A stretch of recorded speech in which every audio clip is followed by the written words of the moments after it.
The girl shook the ladder again and again at 600 meters high just to scare her timid friend. But she didn't know that shaking it like that would make the screws loose. After they reached the top of the tower, they started taking photos like crazy. But when they were ready to go back, something terrible happened. The ladder suddenly slipped down and the screws came off. The next second,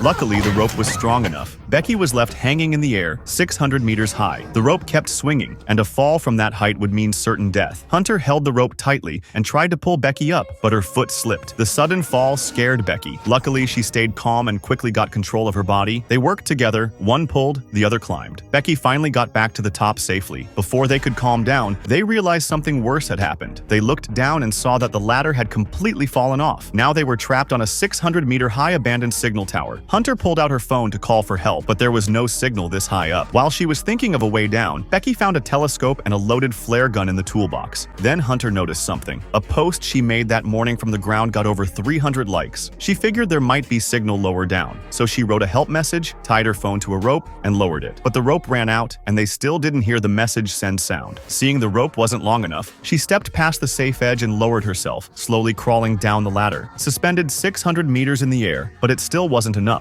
She let go of one hand, reaching down as far as she could with the phone. Becky was breathing hard. Hunter's strength was fading fast, but the phone stayed silent, no signal. She had to give up and climb back to safety. Then Becky had an idea. If there was signal on the ground, they just had to get the phone down there. Hunter got it right away. She put the phone in her shoe, used her bra as padding, and dropped it off the tower. The shoe fell fast from 600 meters. They had no idea if the phone survived. Then came the long wait. Hours passed. No help came. The phone was clearly broken. Just when they were losing hope, Hunter saw someone at the bottom through the telescope. They shouted for help, but they were too high up. The man couldn't hear them. As he walked away, Becky took off her shoe and threw it down. It hit the ground hard, but the man didn't notice. She threw the other shoe. This time, it hit a steel beam and made a sound. The man heard it, but after picking up the shoe, he carefully searched every spot within 10 meters around him, yet he never looked up. After seeing no one around, the man casually tossed the shoe aside and walked away. The two girls broke down. Becky grabbed the flare gun, ready to shoot, but Hunter stopped her. The sunlight was too bright. It might not be seen. She also saw an RV nearby. Hunter believed the man came to camp and wouldn't leave soon. Taking Hunter's advice, they waited for nightfall. As soon as the moment felt right, they fired the flare into the sky. The flash was bright enough to grab the man's attention right away. When they saw the man looking their way, Becky and Hunter were overjoyed. They knew they were finally saved.